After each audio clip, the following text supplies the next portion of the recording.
Hello, fawns and fair folk. My name is TB Sky, and today we're going to be returning to a topic that we've covered a few times before on this channel, albeit in a new and interesting way.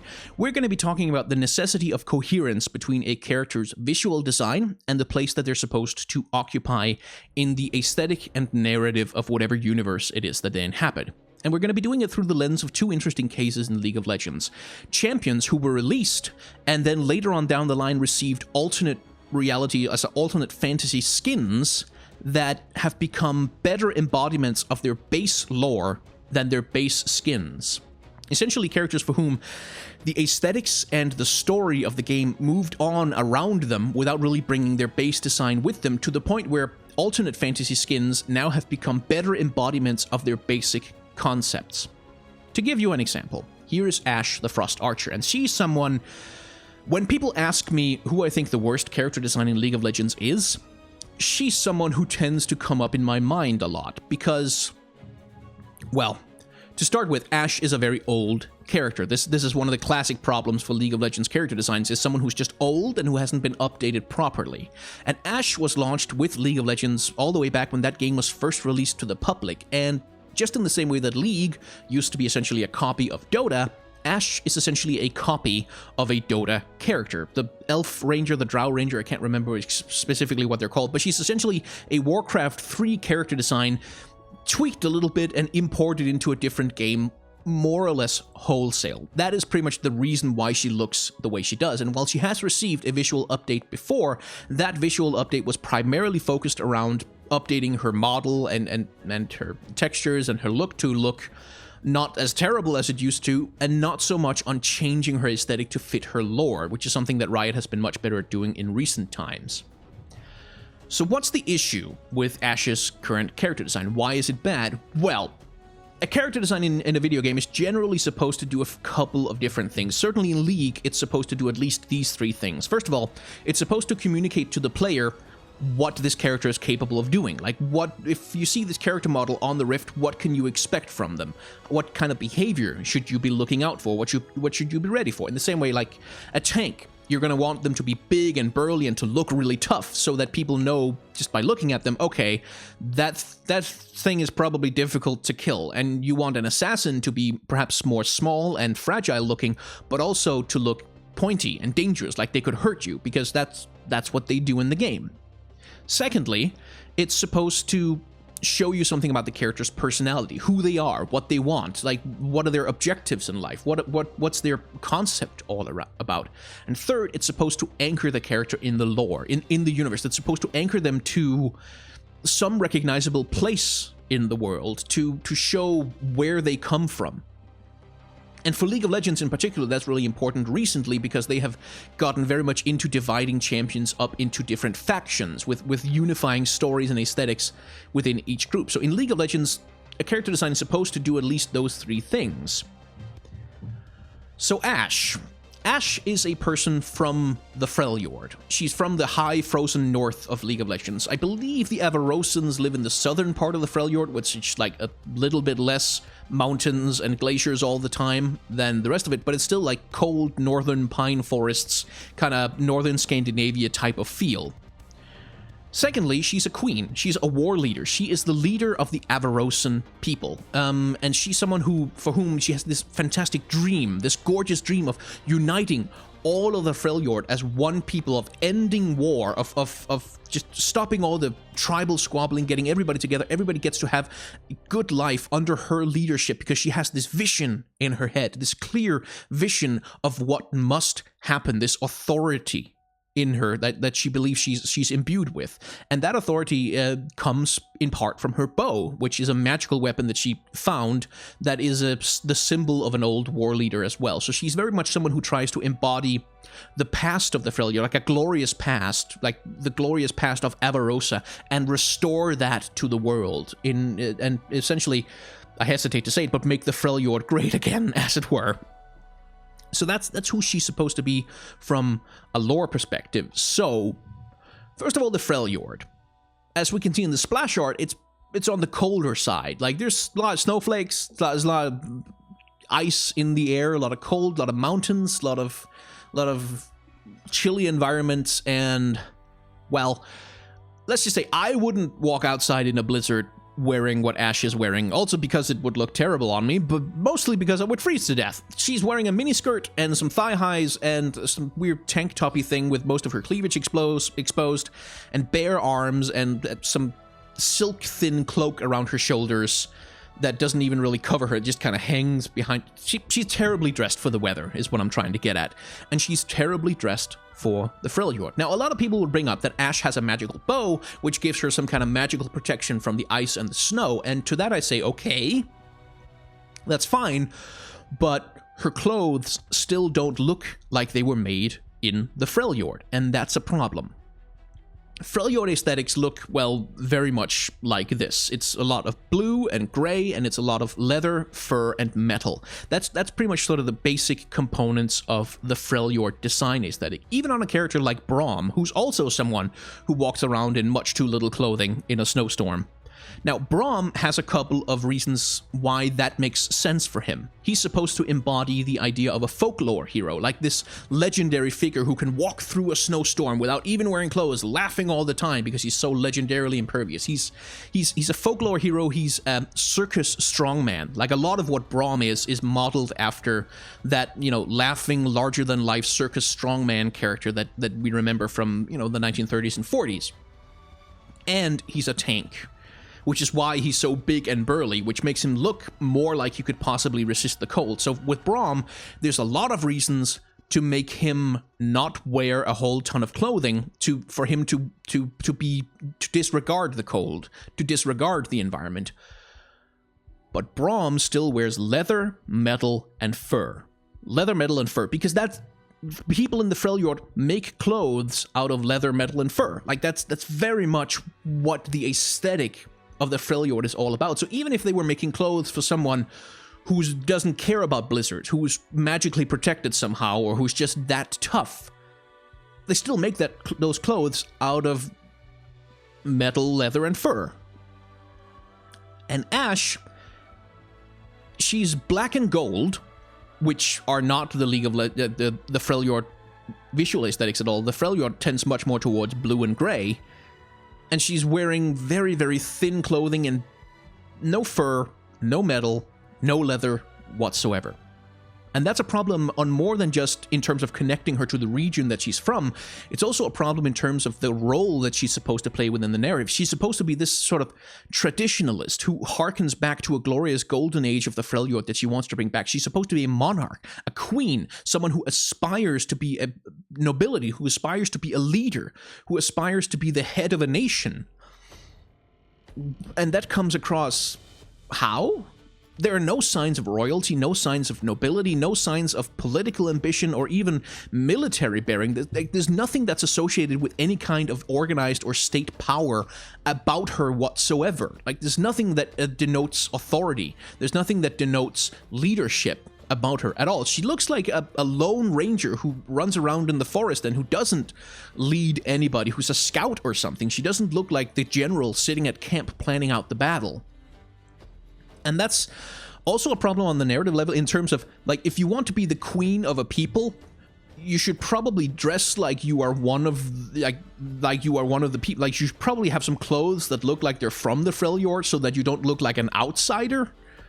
Just from a political perspective, and also because she's someone who believes so strongly in the Freljord, who's in love with the Freljord, with Freljordian tradition, with the Freljordian dream of freedom and unity and equality. She's someone who's supposed to have this strong emotional connection to the Freljord, but none of it comes across in the way she dresses, in the way she looks. So how do we solve this? Well, you already know from the intro, and indeed perhaps from the title of this video, we replace her base skin with one of her alternate skins. Specifically, we replace it with this one.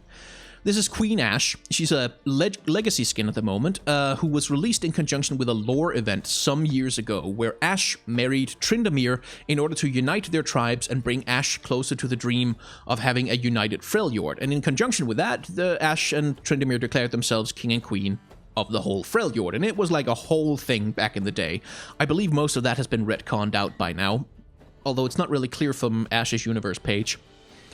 This design solves almost all of my complaints. It makes her, first of all, look like a queen, at all. Like a leader, like a person of authority, like a chieftain, like some kind of person who's in charge of things, because she wears, you know, these gorgeous opulent clothes that denote riches, wealth, power, status. She wears a crown on her head, and she wears this gorgeous long dress. It corrects her colors. Now she is all about that Freljord ice theme color. She wears white and purple and a bunch of bronzy gold style, which is a little bit... I would like to see some leather and some more metal somewhere in that design, like to connect her even stronger to it. But she does look like the image of the Viking queen, essentially, which is very much what part of the Freljordian aesthetic is supposed to be about.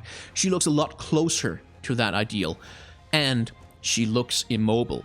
She doesn't look like someone who can jump over fallen trees or do kickflips off of evil orcs before shooting arrows into their heads. She looks like someone who can pretty much... She can run around barely, but she can't tumble or dodge or jump around, unlike base Ashe, who looks like she can do all of those things. She looks agile, she looks fast. Queen Ashe looks like she has to walk around at whatever pace is appropriate for her dress. So that's one example of a character. If Riot ever wanted to do a quick and dirty visual update of them, just swap out their base skin for one of their alternate skins.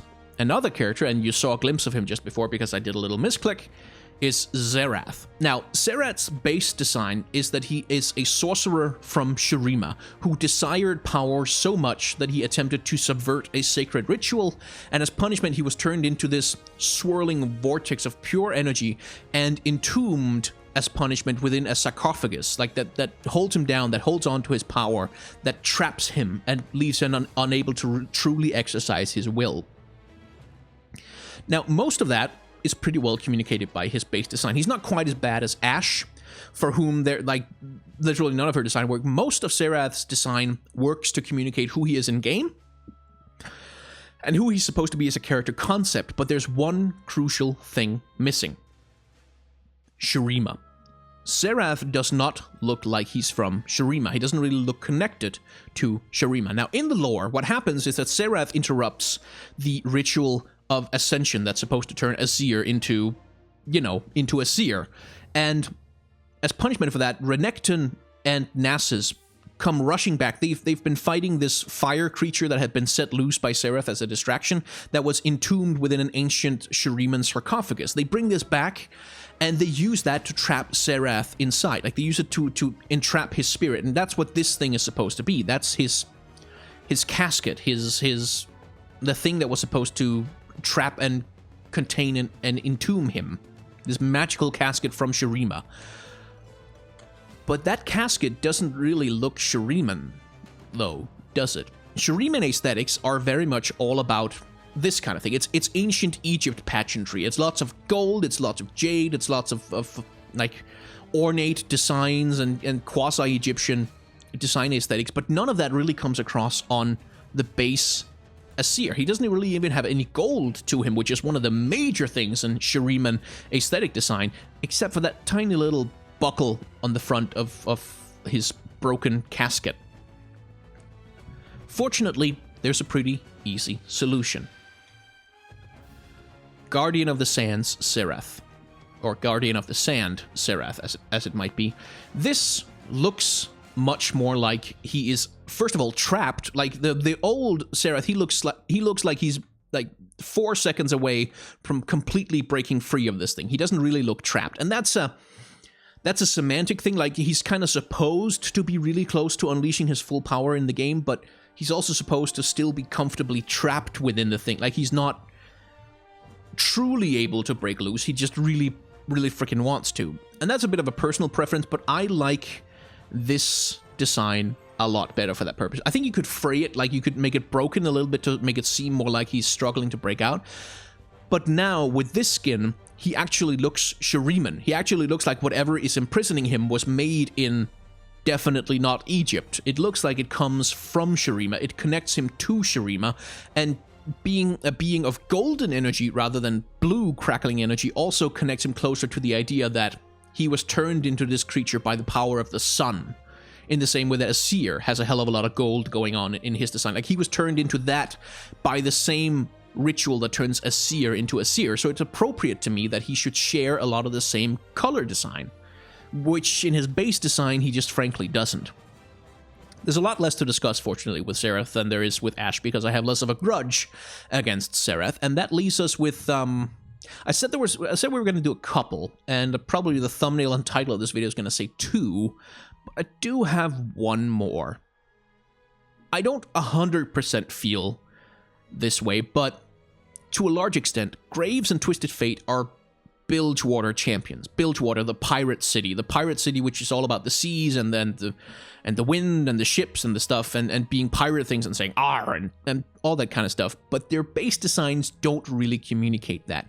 However, I wouldn't want to wholeheartedly replace them with Cutthroat, Graves, and Twisted Fate, because that's going a little bit too far. I think Twisted Fate still needs to have his wandering gambler aesthetic a little bit more. I think Graves still needs to carry an actual shotgun to symbolize his sort of cowboy aesthetic a little bit more.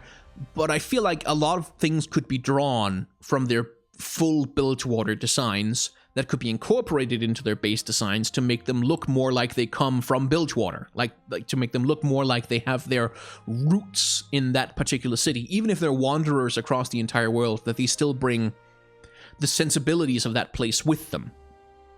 But anyway, if you have any comments, any champions for whom you feel that a skin might do a better job of communicating their character fantasy than their base design, feel free to let me know about them down in the comments. I'm actually quite curious how other people feel about this stuff. If you want to hit the like button, that option is certainly available to you. It's a thing you can do. I guess you can also hit the dislike button, but why would you? It's such a nasty button. It's ugly. It's just, you touch it and you feel dirty all day. You shouldn't do that. You can subscribe if you're so inclined, and if you would like to determine what kinds of videos get made on this channel, you can vote for video topics on Patreon. Any level of support, $1, $5, whatever, you can vote on various video topics that I might cover, and you also save up money over time towards commissions. I will draw you like an avatar for your social media, or an illustration, or even a comic page if that's the kind of thing you're after. So you can head over there and do that. And some other people who have done that are they're over there on the left. They're scrolling, and I'm terribly grateful for it. Honestly, I'm really happy that people want to support me doing this. That's a weird thing for me, but it's a thing I'm decidedly happy to have happen to me. So thank you very much to Pierre Matson, Circlinator, Anton Larson, Flamespitter, Cameron Taylor, Jason, Green Moriyama, Bryce Hopper, Kitty, all the rest of you, Barry Lee. Especially thank you to Barry Lee, Sale Atkins, and Kami Payne. I'm really happy that I get to do this and make a little bit of money doing it. So thank you very much, and I will see you in the next video.